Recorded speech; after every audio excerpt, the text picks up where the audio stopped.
Mesdames et messieurs, que la paix du Christ vienne illuminer votre vie et vous bénir. Je suis David Soares. Aujourd'hui, nous débutons encore une émission du spectacle de la foi, ce programme qui va maintenant commencer dans votre foyer. Et vous savez qu'il vient pour vous apporter un plus, non par lui-même, mais par la parole qui est dite. Et toutes les fois que la parole de Dieu est prêchée, elle provoque un résultat. Quel résultat? Un désir de changement. Il y a des gens qui n'aiment pas la parole de Dieu. Pourquoi? Parce qu'il y a certaines choses en elle dont elles sont prisonnières. Parce que Dieu vient pour bénir. Dieu vient pour apporter. Dieu vient pour vous donner la joie. Si la parole de Dieu incommode la personne, parce qu'il y a dans la personne des choses qui se confrontent à la parole de Dieu. Et si vous vous sentez encore irrité de voir cette émission, eh bien, insistez un peu plus, car votre vie va être changée. Vous pouvez en être sûr. Si vous ouvrez votre cœur, vous allez être une personne qui va expérimenter un changement de Dieu dans votre vie. Non par nous-mêmes, mais par Dieu qui va travailler au fond de vous, et alors vous serez heureux. Tout de suite après cette parole de foi, ou sur la question d'être une personne ferme, nous verrons une personne qui a eu un problème de calcul rénal. Comment elle a réussi à recevoir sa guérison, cette intervention médicale. L'intervention médicale peut guérir. C'est une bénédiction. Mais l'intervention divine, bien meilleure. Et cette personne a obtenu ce merveilleux résultat dans la vie de la personne. Et après, vous verrez des questions de personnes qui ont des doutes sur les sujets les plus divers. Finalement, qu'est-ce qui se passe quand quelqu'un croit en Dieu et fait la prière de la foi? Vous verrez cela dans les prochaines minutes, parce que commence maintenant, avec R. Soares, le spectacle de la foi. Et nous allons applaudir notre Seigneur et Sauveur Jésus. Lui, en plus d'être notre ami, en plus d'être notre conseiller, d'être le prince de la paix, il est aussi notre Dieu. Celui qui va lutter à notre place, celui qui va combattre dans nos guerres et qui va concéder la victoire. Et aujourd'hui, vous pourrez recevoir les bénédictions de Dieu. Eh bien, allons à la première lettre aux Corinthiens 16, le verset 13. Nous sommes ici dans cette étude de 4 conseils puissants que l'apôtre Paul nous a donnés. Alors tout d'abord, il a dit « veillez », puis il a dit « tenez-vous dans la foi », ensuite il a dit « comportez-vous en homme », et après « soyez forts ». 4 conseils très importants. Pour veiller, j'ai expliqué la chose suivante. Nous devons veiller, et dans tous les sens du terme, prendre en compte toutes ces promesses que Dieu donne pour nous. Car cela, c'est la porte que Dieu a ouverte, c'est la route qui nous mène jusqu'au ciel. Si l'on n'en prend pas soin, on peut la perdre.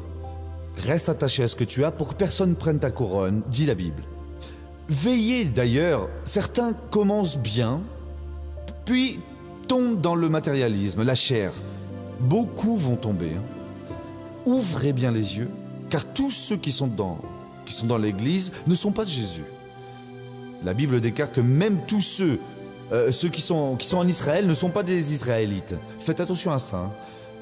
Parfois, la personne va à l'église, mais c'est un joli cœur de Don Juan qui aime séduire les jeunes filles, les plus sottes. Et si par hasard vous connaissez quelqu'un comme ça et qu'il vienne avec une proposition pas claire, dans tous les cas, fuyez. Vous êtes devant Satan. C'est compris? Et vice-versa aussi. Parfois, c'est une fille mal intentionnée pour séduire un jeune homme bébête aussi. Ouvrez les yeux. S'il vient comme un agneau, mais c'est par le fruit que l'on connaît. Ce n'est pas par l'apparence, non. Vous veillez, parce qu'après avoir chuté, il n'y a plus moyen. Cette tâche-là va rester. En plus du diable vouloir vous piéger de ce côté, il veut aussi vous faire tomber avec le fanatisme. Les personnes cessent d'entendre Dieu et commencent à être religieuses, inventant une façon de prier, de procéder qui n'a rien à voir avec la parole de Dieu. Dieu aime la normalité. Le chrétien doit être plus normal que les personnes considérées normales. Sauf qu'il ne faut pas avoir cet attrait pour le péché. Puis, nous avons vu ici, tenez-vous ferme dans la foi. La foi, nous devons toujours l'avoir ferme. Certains sont relâchés. Qu'est-ce qui va arriver? L'ennemi voit que vous êtes relâché, vous n'êtes pas ferme dans la foi, et alors il vient avec une forte tentation et vous cédez. tentation sous toutes ses formes, maladie, problème conjugal, problème financier ou problème moral. Et n'étant pas ferme, vous chutez. Dieu veut que vous soyez toujours ferme. Mais qu'est-ce que je vais faire si je sens que je me décourage, si je m'affaiblis? Priez. Dieu, je ne peux pas. Aidez-moi. J'ai besoin d'être ferme dans la foi. J'ai besoin d'être la poutre de ma maison. Cela, c'est important. Maintenant, nous allons voir ce qu'il a dit ici. Comportez-vous en homme. Qu'est-ce qu'un homme, hein? L'homme, c'est une personne énergique. C'est une personne qui revendique ses droits. C'est une personne qui n'est pas passive. Elle agit et entre dans la lutte activement. Elle sait qu'en toute chose, elle est plus qu'un vainqueur. La sentence peut venir contre lui, oui.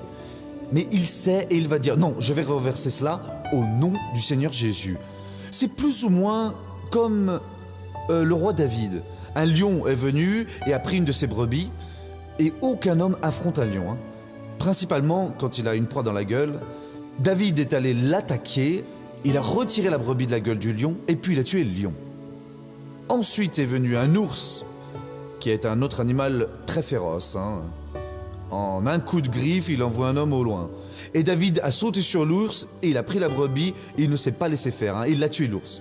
Ça, c'est une expérience que Dieu lui a donnée, hein. Il aurait pu être, comme on dit, un trouillard et dire « Dieu, pourquoi cela, hein? Pourquoi est-ce que ce lion apparaît ?» Dieu donnait un entraînement à David pour lui donner de la force. Alors quand surgit un combat, cessez d'être ce genre de morveux qui ne fait que se plaindre devant Dieu. « Ah, je ne comprends pas, Seigneur, je suis ton serviteur, je suis ta servante. Seigneur, gloire à Dieu, le Seigneur va me donner la victoire. Quoi qu'il arrive, je vais vaincre. » Ce sont des épreuves minces. Cessez de vous plaindre de ces choses-là. Il en a alors réussi à avoir une force spirituelle. Et quand il est arrivé pour voir ses frères, il a vu un Philistin menaçant les Israélites. Et les Israélites n'allaient pas lutter, il s'est porté candidat. Et au moment de la lutte, quand il est allé affronter le géant, les trompettes ont retenti. Est venu le Philistin armé, un géant de près de 3 mètres, avec un bouclier devant lui. Il était bien protégé avec tous ses vêtements de guerre, hein, toute cette protection. Et il y avait juste un endroit ouvert ici sur le front. Il a toujours un petit endroit découvert dans l'ennemi, hein. Et là, avec la lance, là, le géant contre David, et il est apparu, David est apparu. Et quand le géant a vu David, avec ses vêtements de pasteur, là, en face de lui de l'autre côté a crié « Mais qu'est-ce que c'est que ça? Je ne suis qu'un pauvre chien pour qu'on m'envoie un gamin avec un morceau de bois dans la main. » Et David a été énergique, il s'est comporté comme un homme. « Cesse donc ça, géant. Tu viens avec moi avec une épée, une lance, un bouclier, mais je vais devant toi au nom du Seigneur des armées. » David était énergique, il était un homme. Et aujourd'hui même, Dieu va te livrer entre mes mains. Et moi je vais, hop, te couper la tête, tu vas voir. Le géant est venu comme fou, il a bondi, David a saisi sa fronte, l'a fait tourner et l'a lancé, et la pierre a frappé exactement là où l'ennemi était sans protection. Nous devons donc avoir ce genre d'attitude, hein. Le combat est dur, l'épreuve est grande. Mon frère, ne vous découragez pas. Comportez-vous comme un véritable guerrier du Seigneur, parce qu'il est le combattant dans nos guerres. N'aie pas peur, car je suis avec toi. Ne jette pas des regards inquiets, car je suis ton Dieu. Je te rends fort, je viens à ton secours et je te soutiens de ma main droite victorieuse. Voilà, c'est tout. Nous n'avons besoin de rien de plus. Ainsi, le Saint-Esprit est en train de dire ici... Oh, ensuite, vous lirez le premier chapitre de Samuel 17 et vous comprendrez toute cette guerre-là, hein, voilà. Le Saint-Esprit nous dit par le biais de Paul, pour l'Église, hein. Voyez, vous devez absolument vous comporter en homme. Vous devez être des personnes qui soient fortifiées dans la foi, des personnes énergiques, disposées, des personnes qui ne regardent pas la taille de l'ennemi et ne tremblent pas, des personnes qui regardent leur propre taille et remercient Dieu parce que la force que Dieu vous a donnée est plus grande que le pouvoir de cet ennemi, hein. Si nous nous comportons ainsi, nous aurons du succès. Si nous ne nous comportons pas de cette manière énergique, virile, nous allons perdre la bataille. Dieu vous ouvre une porte dans le monde professionnel. Vous avez senti de Dieu, vous êtes entré dans cette branche et vous voyez une épreuve. Ah, c'est sans issue. Je ne vais pas réussir, non. Ah, mais attendez un peu. Vous auriez dû voir cela avant. Non, je l'ai vu, missionnaire. J'ai recherché Dieu, ça a été une de vos prêches. Monsieur, Dieu m'a ouvert la parole, j'ai senti que de Dieu, j'ai commencé, mais c'est difficile. Je ne sais pas pourquoi Dieu permet donc cela, mais il met votre foi à l'épreuve. Qu'est-ce que vous devez faire? Être ferme dans la foi et en même temps viril. Non, je vais y arriver au nom du Seigneur Jésus. Peut-être qu'il a permis cette difficulté momentanée pour que vous regardiez sur le côté où il y a de plus grandes opportunités et où vous ne les voyez pas. Tout le monde veut faire la même chose et vous aussi faites de même. Et Dieu vous donne une autre opportunité. Mon frère, il faut être ce genre de personne que Dieu veut que nous soyons. David a prié, il y a cru et il a affronté le géant. Une chose que personne ne voulait faire. Mais il a enlevé la honte, l'affront qui était sur tout son peuple, sur Israël. Vous devez retirer cette honte, cette offense qui est sur vous, sur votre famille, sur ce problème qui est entré. Missionnaire, mais la maladie est incurable. D'accord, incurable pour les hommes. Mais notre Seigneur a dit, et quiconque vit et met sa foi en moi ne mourra jamais. Il ne parle pas seulement de celui qui a une maladie qui est mortelle, non, car c'est déjà réglé. Si on voit, on vit. Il a dit tout est possible pour celui qui croit. Alors qu'est-ce que nous devons faire? Nous comportons à la manière d'un vainqueur, la tête toujours haute, le torse gonflé, et ne jamais se décourager. Il n'y a pas moyen, je ne vais pas réussir. Non, je vais y arriver. Tout est possible pour celui qui croit. Je crois dans la parole de Dieu. Le Seigneur est avec moi et ce mal ne va pas persister. Parce que la Bible dit que Dieu n'a pas laissé venir sur nous cette tentation, sinon humaine, et comme la tentation n'est pas, quelle que soit, elle n'est pas supérieure à nos forces, Dieu ne ment pas, non, mes amis. Cela, c'est dans la parole. Quelle que soit la lutte qui vienne à vous, c'est une lutte que vous pouvez affronter, elle est humaine. Dieu ne va pas laisser le démon en personne agir contre vous. Il sait que nous sommes moins forts que les anges et les démons, étant un ange. Cette lutte est pour les anges et les démons. Ce qu'il permet d'apparaître, c'est la tentation humaine. Je veux dire, nous pouvons lutter, car elle ne sera jamais supérieure à notre force. Ce ne sera jamais ainsi. Elle sera toujours au maximum égale, au maximum. À présent, il dit qu'avec la tentation, il donne une sortie. Alors qu'est-ce que nous devons faire? Nous décourager et être contre la parole? Non, je ne vais pas perdre courage, non. Je vais affronter au nom du Seigneur des armées. Je vais affronter avec énergie, je vais affronter avec disposition, je vais tenir bon quand tout le monde est découragé. Voyez, une nation entière peut être dominée. Si vous êtes debout devant Dieu, vous valez plus que toutes ces nations dominées. Quand Shadrach, Meshach et Abednego ont décidé de ne pas s'incliner devant la statue de Nabuchodonosor, le roi du monde à cette époque-là, car il avait décrété que celui qui ne s'incline pas devant son image va être jeté dans la fournaise qui brûlera avec le feu et le soufre. Shadrach, Meshach et Abednego n'ont pas pris en compte cela, ils sont restés fermes. Ils furent accusés, amenés en présence de Nabuchodonosor, et Nabuchodonosor a demandé « Vous ne vous inclinez pas ?» « Non, Seigneur. » « Vous ne vous inclinez pas ?» « Non, nous n'allons pas nous incliner. » « Mais si vous ne vous inclinez pas, j'ai déjà demandé de chauffer la fournaise, pas comme elle était, non, mais de mettre 7 fois plus de bois, 7 fois plus que la normale. Et vous allez être lancé là-dedans, vous m'entendez bien? Non, on ne va pas s'incliner, non, parce que nous nous inclinons juste devant notre Dieu. Et sachez, Seigneur, si notre Dieu ne veut pas nous délivrer, nous n'allons pas non plus nous courber, en aucune façon. Il est devenu furieux. Il a fait jouer la musique, a donné une chance, tout le monde s'est courbé, grand et Nabucodonosor, ils ne se sont pas courbés, Ils furent jetés, mais ils n'ont même pas eu un seul poil brûlé. Pourquoi cela se s'est-il produit? Parce qu'ils ont été virils, fermes dans la foi, ils ont été déterminés et n'ont pas eu peur de la menace. Mais s'ils avaient eu peur, s'ils étaient restés à pleurer, Dieu, le Seigneur va avoir pitié de nous, le Seigneur ne va pas laisser ce feu nous brûler, le feu les aurait brûlés. Par leur propre foi, par leur attitude, cela a fait une cape imperméable, spirituelle, telle que le feu n'a même pas réussi à roussir un seul de leurs cheveux. Votre foi votre attitude va faire cette cape, va faire que le pouvoir de Dieu agisse en vous et rien de l'ennemi ne va vous toucher au nom du Seigneur Jésus. Comportez-vous en homme viril, énergiquement, fermement, la tête haute, le torse gonflé. Ne craignez pas la menace de l'ennemi et Dieu sera avec vous au nom du Seigneur Jésus. Regardons maintenant le feuilleton de la vie réelle.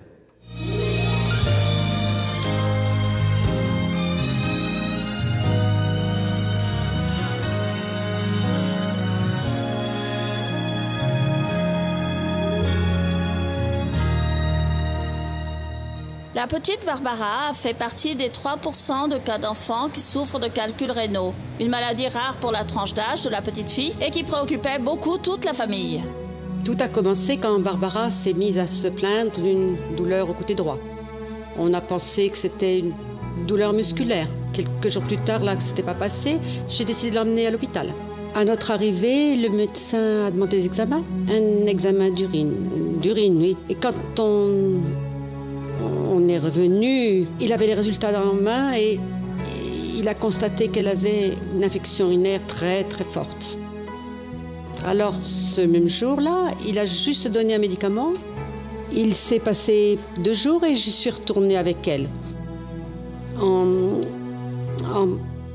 parlant du médicament, l'infirmière a dit qu'elle ne supporterait pas ce médicament et qu'elle devrait passer à nouveau chez la pédiatre. On est passé à la nouvelle pédiatre et à l'instant où elle a regardé les examens de Barbara, elle a dit « Bon, Barbara va être hospitalisée tout de suite. Elle ne va pas rester en observation, elle va directement dans la chambre. » De nouveaux examens ont été faits, elle a fait un ultrason. Ils ont bien constaté qu'elle avait des calculs rénaux.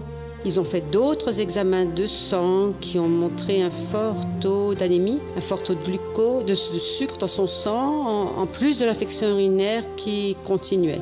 Sa pression aussi n'était pas bonne. Sa pression est très très élevée pour l'âge qu'elle a. Je l'ai appelé, j'ai appelé Serge et je lui ai dit « Serge, elle est internée. » À ce moment-là, le monde s'est écroulé. Elle m'a appelé en pleurant et j'ai dit « Tu ne crois pas en Dieu ?» « Si, j'y crois. » Alors, elle n'a rien du tout. On va s'accrocher à Dieu pour qu'elle n'ait rien. Elle a dit « D'accord, mais débrouille-toi pour venir à la maison. » Alors, je suis sorti de la salle, je suis allé dans le vestiaire. Et là, genouillé, j'ai continué à pleurer. Je me suis dit « J'accepte pas ça, j'accepte pas cette maladie. » À l'heure du déjeuner, j'ai pas réussi à manger. J'ai pris la Bible et j'ai commencé à lire. J'ai ouvert la Bible sur un passage qui m'a sauté aux yeux. C'était Jean 11,4. Cette maladie ne mène pas à la mort. Elle est pour la gloire de Dieu, afin que par elle, le Fils de Dieu soit glorifié. Je me suis accroché à cette parole et j'ai dit « Oh mon Dieu, merci mon Père ». Et en arrivant ici, nous sommes accrochés à Dieu. Nous n'avons pas accepté. Et c'est à ce moment-là que nous sommes accrochés à Dieu, vraiment. En écoutant un CD du missionnaire, je me rappelle le titre « Ne priez jamais par peur, priez pour la foi ». En écoutant ces paroles ont touché notre cœur et nous avons dès lors réprimandé ce mal en priant et en n'acceptant pas. La parole a fortifié le cœur du couple et Serge porte la semence de la foi à Barbara. Arrivée à l'hôpital, Barbara était intubée, elle était sous intraveineuse, blanche, pleurant. Et moi, j'essayais de la réconforter. J'ai dit « Ma fille, tu crois en Dieu ? Alors t'es rien du tout. On va prier, Jésus est déjà mort pour nos infirmités. » Je suis parti, je suis allé travailler le lendemain. Je suis retourné au travail avec cette idée-là. Elle n'a rien. Jésus, je n'accepte pas cette maladie. Et là, à genoux, de nouveau, dans le vestiaire, j'ai fait un vœu avec Dieu. « Seigneur, si tu sors ma fille de cet état, je promets de consacrer totalement ma vie au Seigneur. Et je vais me dévouer totalement, je vais rien faire de travers. » Alors, passé un jour, non, ça c'était le lundi, 2 ou 3 jours plus tard, ils ont recommencé les examens et on voyait plus rien. Le médecin est entré dans la chambre et elle a dit « Barbara, les examens ne montrent plus rien. » Même le médecin n'en revenait pas. Il a dit « Je sais pas quoi dire. » Ça vraiment... Le mercredi, j'ai dit « Dieu, quand je serai là, quand je vais arriver dans cet hôpital, elle n'aura plus rien. J'ai la foi qu'elle va totalement récupérer. » En arrivant à l'hôpital, je l'ai vue assise avec un grand sourire sur les lèvres. Et là, mon cœur s'est rempli de joie. « Seigneur, c'est très beau. Le Seigneur est merveilleux. Si petite et avec une si grande expérience, l'innocence de Barbara n'ignore pas ce que Dieu a fait dans sa vie. Je l'ai vraiment très mal.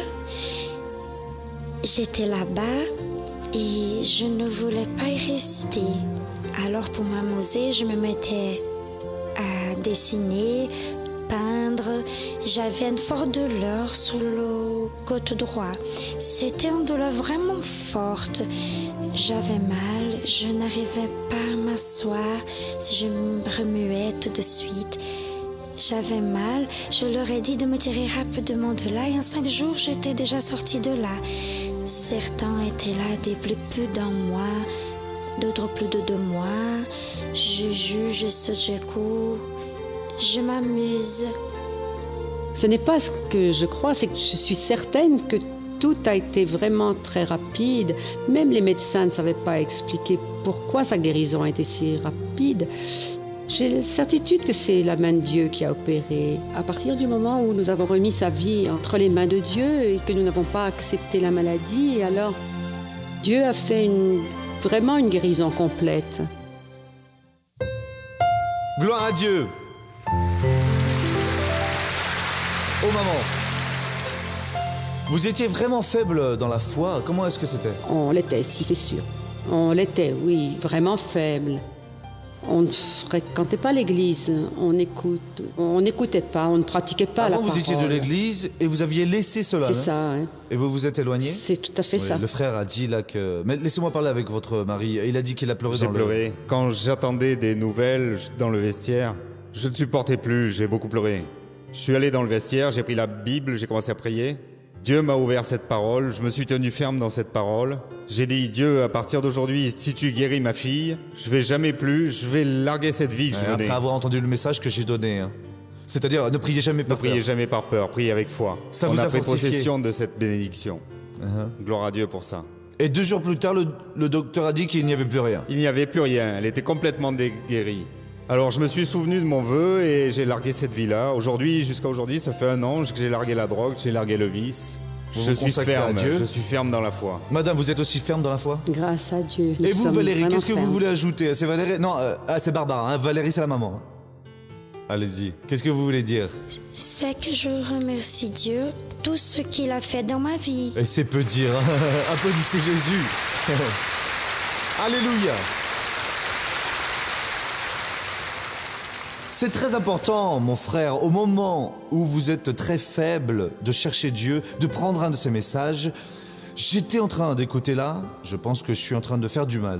Il faut que je publie ces messages en grande quantité et que je les vende à des prix très très très bas, juste de quoi payer le matériel, pour que tout le monde puisse avoir cette compréhension-là, inonder le pays avec cela. Les gens aiment déjà les CD et tout ça, je veux dire faire ces messages que Dieu donne gratis, les publier pour des millions et les diffuser pour que les personnes les écoutent, les prêtant les uns aux autres, pour que l'on relève beaucoup de personnes, pour que si tous ceux qui avaient qui ont le même problème qu'à Barbara avait, pris au même instant, Jésus guérirait tout le monde. Il n'a pas cette limitation, il est très occupé, il faut entrer dans la file. Non, cela n'existe pas pour Dieu. Une fois Dieu a guéri plus de 3 millions de personnes, c'est quand les enfants d'Israël allaient sortir d'Égypte.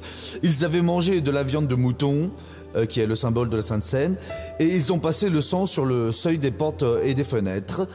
Et la Bible dit que Dieu les a fait sortir, et parmi leurs tribus, il n'y en avait pas un de malade ou d'invalide. Voyez, vous prenez un peuple de 3 millions de personnes, ils ont simplement agi dans la parole de Dieu, et parmi eux, il n'y en avait pas un seul, pas un, qui soit encore invalide ou faible. Jésus a guéri le genou, il a guéri l'arthrite, il a guéri ceci, il a guéri cela, et tout le monde est sorti ferme en marchant et en louant Dieu. Ce Dieu est le même, mes amis. Ce Dieu peut résoudre les problèmes d'aujourd'hui, et il est l'unique sortie. Il n'est pas une des sorties, il n'en existe pas d'autre. C'est seulement Jésus. Non, mais une autre religion, oubliez la religion. Je ne vous parle pas de religion, je vous parle de la solution de la chose. Parce que la religion, c'est l'étiquette que les gens donnent. Je vous parle de la porte de votre libération, c'est Jésus. Et il peut donner cette libération. Vous qui êtes maintenant chez vous et qui avez besoin d'une bénédiction, cette douleur à la tête va maintenant passer. Courbez la tête et fermez les yeux. Père, nous entrons en ta présence au nom du Seigneur Jésus pour décider la vie de cette personne. Père, j'ai dit les choses aujourd'hui car il y a des gens pour qui peut-être le Seigneur a donné l'opportunité pour la dernière fois à ces personnes pour changer de vie. Et je viens maintenant demander ce changement. Et je vais accorder ce changement. Je vais aussi bénir celui qui est malade, confronté à un quelconque problème. Et je fais cela en ton nom et pour ta gloire.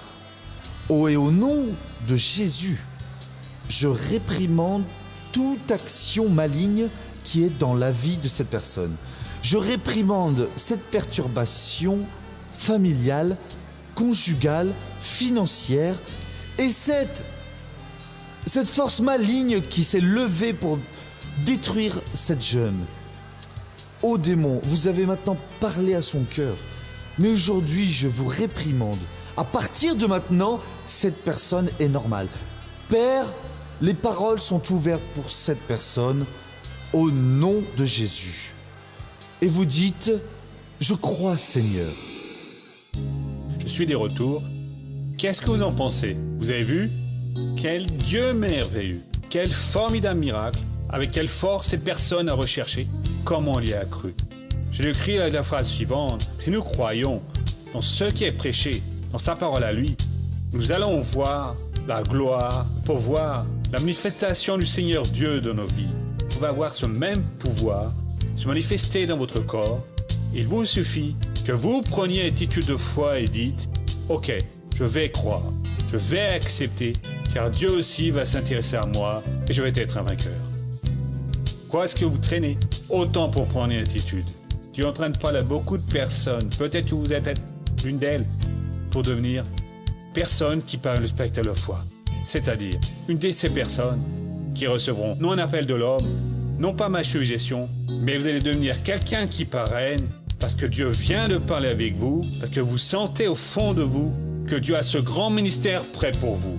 Si vous le sentez maintenant, vous appelez ce numéro qui apparaît sur votre téléviseur, vous appelez, vous allez dire à l'hôtesse, voyez, peut sentir que Dieu vient de m'appeler pour être personne qui parraine. Qu'est-ce que je dois faire? Vous allez obtenir toutes les informations au nom de Jésus. Souvenez-vous que ce numéro est joignable jour et nuit, mais à partir de cet instant, pour le faire maintenant, ne traînez pas non, appelez maintenant, ceci est le numéro. Tout en bas, vous allez voir notre adresse. Vous pouvez envoyer votre courrier, votre demande de prière et aussi vous recevrez notre réponse pour vous, au nom de Christ. Dieu vous a appelés, mesdames et messieurs, pour que vous ayez la différence dans votre vie, pour expérimenter la grande joie de Dieu travailler au fond de vous. Eh bien, ne doutez pas de ce que Dieu peut faire pour vous. Il peut beaucoup, seulement agissez, obéissez seulement et soyez heureux. C'est d'accord? Bien. Le programme du spectacle de la foi se termine. Que Dieu vous bénisse à tous et à bientôt.